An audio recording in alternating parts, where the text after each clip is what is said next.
Bom dia, estamos começando agora mais um Classe Trabalhadora em Debate e nesta manhã recebendo o dirigente sindical Eliseu Pereira. Seja bem-vindo, Eliseu. Bom dia, Larissa. Bom dia a todos que forem nos assistir posteriormente. Os trabalhadores dos Correios estão em campanha salarial, está havendo várias negociações em Brasília, tanto é que o dirigente sindical Weber está lá em Brasília participando dessas reuniões. E a gente tem visto que não tem avançado muita coisa, né? Só reedição de algumas cláusulas. Os Correios sempre agem assim, sempre agem enrolando os trabalhadores. Larissa, nós temos ao longo do tempo uma estratégia que a empresa adota todos os anos. Geralmente em janeiro se fala de lucro, janeiro e fevereiro. Às vezes passa março e abril sem falar nada. E quando chega ali final de maio, início de junho, começa a falar de prejuízo. A gente não engole esse discurso, porque a gente sabe que é só para tentar burlar a campanha salarial, tentar achar mecanismos para não dar aumento de fato para o trabalhador. E em contrapartida, a gente percebe, principalmente da população, né? Que muitas vezes, sem entender, acaba pedindo pela privatização dos Correios, acha que se o trabalhador dos Correios ou de qualquer outra estatal está insatisfeita, deve sair e buscar a iniciativa privada. E eu falo isso, Eliseu, porque num vídeo do YouTube, aqui do sindicato, uma pessoa comentou exatamente isso, né? Que ela achava que os Correios tinha que ser, sim, privatizada e que os trabalhadores deveriam ir procurar outras oportunidades, uma vez que eles estão insatisfeitos. A pessoa comentou isso num vídeo em que o Weber fala de como está a campanha salarial. E a gente percebe que, infelizmente, essa é uma visão errônea, mas uma visão de muitos, né? Sim, Larissa, olha só, essa é uma visão que no Brasil ela vem lá de séculos atrás, né? E aí a gente pode pegar, por exemplo, o momento da libertação dos escravos. Tá lá o escravo sendo chicoteado pelo senhor, aí vem a princesa Isabel, dá uma canetada que a gente sabe muito bem que não foi por boa vontade, não foi porque quis, foi porque havia uma pressão internacional que o Brasil era o único que ainda mantinha a escravatura, mas ela deu a canetada, no dia seguinte o escravo está livre, sem educação, sem emprego, sem nada, sem planejamento nenhum. Você tá livre, agora te vira. Não, e fora que os portugueses foram lá no continente africano, pegaram essas pessoas e trouxeram. Então você tá livre pra onde? Pois é. Porque eles não pegaram eles e não levaram de volta pra África. Pois é, outra coisa, naquele momento o Estado brasileiro planejou para recompensar os senhores de escravos. Não para recompensar o escravo. Sim. Aí a gente avança ao longo dos séculos à custa de muito suor e muito sangue desses escravos, que a grande parcela da população brasileira é descendente deles. Então, a gente chega num momento onde você tem esse tipo de discurso. Você está descontente? Procura outro lugar. Eu não quero procurar outro lugar. Eu fiz concurso para trabalhar aqui. Nós queremos continuar construindo isso aqui, trabalhando aqui, só que nós temos condições adequadas. Sim. E a gente tem direito de exigir essas condições adequadas, né? A questão é que no Brasil já há algum tempo vem se desenvolvendo cada vez mais através das diversas mídias um discurso totalmente falacioso e inverídico, que é o seguinte: tudo que é público no Brasil não presta, tudo que é privado é uma maravilha. Aí quando você vai no PROCON verificar quem são as empresas campeãs de reclamação, as 20 primeiras colocadas, todas empresas privadas. Do ramo de telefonia, cartões de crédito, empresas imobiliárias, do ramo farmacêutico, planos de saúde, tudo do setor privado. Só que isso não é divulgado na grande mídia. Por quê? Porque senão você prejudica essa construção falaciosa de que tudo que é público não presta. Sim, né? Então, assim, hoje nosso país tem várias empresas que concorrem com o Correio no setor de encomendas. Nós temos um monopólio de cartas, e ainda representa um monopólio importante para a existência da SCT. Mas em troca desse monopólio, nós somos obrigados a estar em todos os municípios. Só que vai olhar a qualidade do serviço que é prestado por essas terceirizadas, se é essa maravilha toda. Volta e meia pipoca vídeos aí da forma como eles fazem a entrega. Sem contar que muitas vezes, inclusive com vídeos também, que a gente já teve acesso a esses vídeos, elas pegam uma encomenda e postam nos Correios. Porque o Correios é obrigado a entregar nessas localidades, né? Isso acontece na grande maioria dos municípios menores, que para elas não é tão interessante um município pequeno. Para que eu vou deslocar, por exemplo, para entregar lá em São Miguel do Araguaia, que tem aí seus 20 mil habitantes? Se o custo do transporte daqui de Goiânia, por exemplo, para lá, são 476 quilômetros, é muito alto. Então é mais negócio eu pegar isso aqui, postar no correio e deixar que o correio se vira. Eu peguei do cliente, postei no correio. O cliente não precisa saber que está sendo entregue pelo correio. A gente entrega no fluxo postal do correio, você vê lá a correspondência de tudo quanto é empresa terceirizada, que está aí no ramo postal, concorrendo com a gente, e que posta no nosso trabalho. A gente vai lá e... Por quê? Porque a legislação permite. Agora, o trabalhador, a população no geral, que às vezes vê essa coisa, essa dificuldade, esse desmonte que foi perpetuado pelo governo Bolsonaro, que era um governo extremamente privatista, que não pensava na população, acha que está certo. Então vamos olhar o serviço público. Hoje de manhã eu estava observando, eu estava ouvindo no rádio, vendo lá uma propaganda dessa nova empresa aí de coleta de lixo em Goiânia. Qual que é a necessidade real de uma empresa privada que foi contratada agora a peso de ouro para fazer a coleta de lixo em Goiânia, está fazendo propaganda ao invés de estar fazendo o serviço, porque continua ruim. Exatamente. Continua a gente não sabendo que dia que o carro passa na porta da gente para coletar o lixo. E a gente já falou sobre isso aqui, inclusive, com representantes do Sindsaúde, que é uma questão que a gente já observa aqui em Goiás, que é passar os serviços públicos para as organizações sociais. A gente viu isso na saúde, estamos começando a ver na educação e agora no serviço de limpeza urbana, né? A gente viu o escândalo que foi aí na Comurg aqui em Goiânia, por exemplo. Pois é, então a necessidade, a gente não tem uma educação que volte no sentido de uma construção de entendimento da sociedade real. Sim, O que eu estou querendo dizer no seguinte sentido. O cara vem numa rede social e fala assim, tá descontente, tem que privatizar mesmo, tá descontente, vai procurar outro local. Não é assim que funciona a coisa. Então quer dizer que se tudo que a gente constrói aí de estrutura do Estado, a gente achar que não presta, vamos privatizar, cadê as empresas privadas de saúde na hora da pandemia? Para onde elas foram? Ficou tudo em cima do SUS. SUS, que poucos dias antes do início da pandemia estava sendo apedrejado pelos deputados da extrema-direita lá dentro do nosso Congresso pedindo para privatizar. Exato. Cadê elas no momento da pandemia?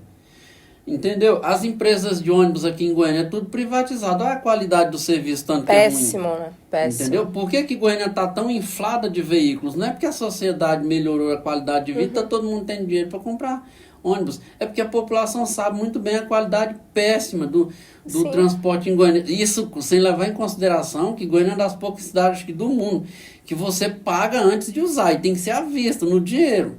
Lá não aceita cartão de crédito. Então você está pagando antes de usar e na hora de usar o serviço é ruim. E é todo privatizado. Sim, exatamente. Então é um discurso falacioso, não é assim que funciona. Se a gente fosse descartar tudo que é público, então nós vamos acabar com tudo quanto é universidade pública, vamos acabar com o exército, que é um serviço público, vamos acabar com as polícias, todas elas, é tudo com quase público. todas as organizações, né? Vamos acabar com o Estado, é isso? E aí vai virar o quê? A lei do cada um por si, do olho por olho, dentro por dentro, do quem tem poder. E aí quem uma vai coisa mandar. que você falou, Eliseu, né, da pandemia, e a gente percebe que nessas épocas assim de calamidade pública, como aconteceu no Rio Grande do Sul, quem está ali atuando é o serviço braço do público, Estado, é o braço do exatamente. Estado. Os Correios até hoje estão levando encomendas para cidades, não, estão levando ajuda, né, na verdade, para cidades afetadas. Inclusive com o apoio do Exército Brasileiro aqui mesmo, no CTCE está lotado de doações, que o Exército está coordenando, à medida que o Exército vai dizendo traz, o Correio vai e leva. Sim. Entende? Então, o setor público nesses momentos de calamidade é quem aparece. Cadê o setor privado nessas Exato. horas? É assim, a gente percebeu que teve muita doação, né, no Rio Grande do Sul, muitas pessoas sensibilizaram, mas foi ali naquele momento, lá no início de maio. maior clamor, porque né? as coisas depois vão acontecendo, a vida continua seguindo e as pessoas vão cuidar de suas outras coisas. Sim. Né? Todo mundo ajudou ali e tal, mas com o passar do tempo as pessoas vão esquecendo. Isso é natural com qualquer situação. Mas os Correios ainda continuam lá fazendo esse trabalho, né? Que a população em si não tá vendo, não tá percebendo, mas ele continua sendo feito. E é o mesmo que aconteceu lá na pandemia, né? Então essas coisas precisam serem repensadas. Por exemplo, aquelas tragédias lá no estado de Minas Gerais, quem provocou não foi o setor público, não foi o foi. setor privado. Sim, exatamente. Cadê a penalidade? Vamos deixar o setor privado penalizar o setor privado mesmo? A justiça brasileira, com toda a sua estrutura pública, é quem está em cima, porque se vamos deixar mesmo que o setor privado se autorregula, como diziam uns aí, não deixa que o mercado se autorregula. Por exemplo, na reforma trabalhista, eu nunca esqueço que o nosso vice-governador era o senhor Daniel Vilela, ele era o relator do projeto. A população goiana esquece, mas ele foi em todas as rádios, prometendo que em até 5 anos a reforma trabalhista ia gerar milhões de empregos, gerou milhões de subempregos. Exatamente. Trabalhadores. E aí você falando isso, Eliseu, te interrompendo, eu tô lembrando de uma situação que aconteceu na semana passada, principalmente por conta das redes sociais, no TikTok, surgiu uma trend aí falando de CLT Premium. E aí as pessoas que são do CLT falando dos benefícios que tem, e aí eu vi muitos setores, né, principalmente ligados às classes trabalhadoras, de defensor, assim, do trabalhador, falando que a gente tem que ter cuidado com isso, porque a gente fica falando dos benefícios e tal, como se fosse um presente que o empregador está dando, e muitas vezes é só o direito. E não é. Larissa, eu estava lendo outro dia um jornal de 1967, quando se falava na criação do 13º. A principal manchete, o rapaz lá mostrava a manchete dos principais jornais do Brasil na época. As principais manchetes eram: se 13º for criado, as empresas todas quebram. Se 13º for criado, os pequenos municípios quebram. Se o 13º for criado, os estados menos ricos não darão conta de sustentar. Então você vê que sempre que há demanda do trabalhador para lutar por direitos, tem todo um conjunto da sociedade organizada, que é poderoso na grana, eles se articulam para dizer: não, isso não pode, não, isso não deve, se você quer isso, vai procurar outro local, entende? Então a gente já está acostumado com essa cultura. Sim. Só que o Estado precisa ter políticas públicas, e políticas públicas voltadas para o social. Eu estava vendo outro de uma fala daquele ex-governador de São Paulo, que era privatista e tudo mais, e ele dizendo: depois que eu assumi o poder foi que eu percebi de fato o que é a questão social. Não dá para num país com o gigantismo do Brasil de você pensar a coisa apenas num viés. E é isso, tem que ter políticas públicas voltadas para o combate à fome, voltadas para a assistência à saúde.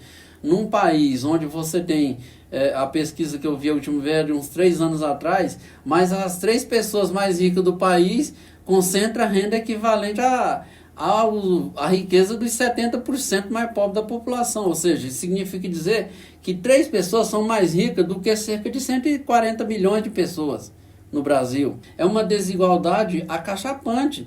Se isso não choca a pessoa, é porque demonstra que ela não tem conhecimento suficiente. Ela não estudou história, sociologia, filosofia. Exatamente. Ela não voltou para entender a política como um todo, a sociedade que ela vive como um todo. Porque eu passar por um cidadão que está na rua, um mendigo, e simplesmente passar como se aquilo ali fosse um pedaço de pedra, de alguma forma não me condoer, não me chocar aquela situação. Igual, por exemplo, eu fui em São Paulo. É difícil entender como uma população de São Paulo consegue conviver pacificamente. Diz que lá é 30 mil pessoas morando na rua. Sim, é um número muito alto. Então, assim, se nós, enquanto sociedade, não parar para pensar: peraí, o que está acontecendo conosco? Aqui em Goiânia está aumentando, ali próximo da rodoviária, na Avenida Goiás. Então, se a gente, enquanto sociedade, essas questões não nos chocarem, significa que nós estamos vivendo apenas olhando para o próprio umbigo. Sim. É só o eu e dane-se. Dane-se o outro, né? Quando a gente vive numa sociedade do olhar só o eu e dane-se o resto, é a sociedade do individualismo. Se a gente for evoluir por esse caminho aí, a gente vai chegar naquele momento do cada um por si e Deus por si também, como diria meu ex-professor de matemática, né? Na hora da prova ele sempre dizia: agora cada um por si. Deus por si. Lógico que quebrava o gelo ali dos alunos, que quase sempre os alunos achavam engraçado, mas na vida não dá pra gente achar isso engraçado. Não pode ser assim. Cada um por si e Deus por si também. Nós somos uma sociedade. Na sociedade a gente pensa no todo. Ou pelo menos deveria pensar no todo. Sim, no bem-estar, né, de todo mundo também. E aí a gente vê agora, por exemplo, o Brasil saiu aí da lista, são 15 milhões de pessoas a menos passando fome, né? Sim. Isso significa que os programas que o governo tem implementado nessa área social está surtindo efeito.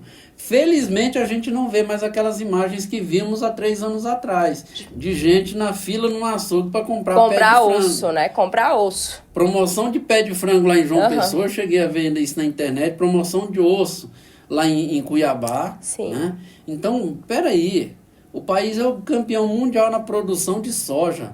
E nós estávamos pagando R$ 11,90 no litro de óleo aqui em Goiás. Sim, as pessoas esquecem muito rápido, né? Minha mãe fala muito isso. As pessoas reclamam, mas hoje em dia a gente paga 4 e pouco num litro de óleo.